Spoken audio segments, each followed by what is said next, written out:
Кочани повторно се потенцира како најголем еколошки проблем во државата. Два пати по едвам десетина загрежени активисти за чист воздух се обидеа да испратат повеќе пораки, но клучната беше дека сите траги за аеропроблемот во Кочани завршуваат во производствената хала на Paper Mill. Без оглед колку во меѓувреме инвестирал во технологија и што располага со сите еколиценци за работа, Paper Mill и понатаму се прикажува како загадувач број 1 на Кочани. Дали граѓаните го делат мислењето на активистите од овој град? Не. Не, Исто и ѓубрето и полето. Не е само Paper Mill. Едно време имаше и целулоза, имаше и шумарство и други оджаци што чуре у добрите времиња.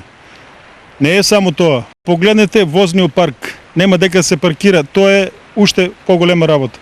А не е тај пример. И депонијата е горе, полето само, оризните полиња. еве сега гори.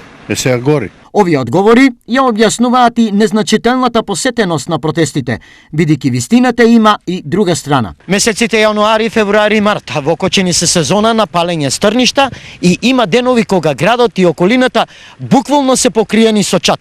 А токму тогаш, по правило, се јавуваат протестантите. Во меѓувреме, случајно или не, деновиве гореше и Кочанската депонија, која во голема мерка им ги зајакна аргументите на протестантите дека воздухот во Кочани не е добар. Горат стрнешта, гори депонија, работи и Paper Mill.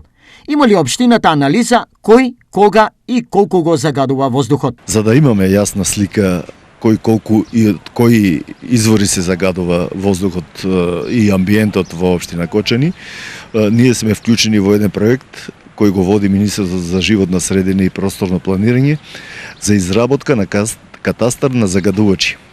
Кога ќе излезат резултатите и кога ќе се утврди тој катастар, тогаш ќе знаеме каде се изворите, кои се загадувачите и во исто време ќе бидеме спремни да преземаме и превентивни и репресивни мерки во делот на третирањето на овој проблем. Иако со факти не располагаат ниту протестантите, сепак тезата дека Paper Mill е клучниот душман на Кочани, тие ја туркаат и понатаму, нудејќи решение, односно користење на метан како основен енергенс. Иако ова треба да е одлука на менаџментот, инсистирањето на метан, што е реално, оди во прилог на неговите дистрибутери. Од тука, она што на човек може да му дојде на ум е и прашањето дали тука има некоја формална или неформална врска меѓу едните и другите, или пак се е само случајност.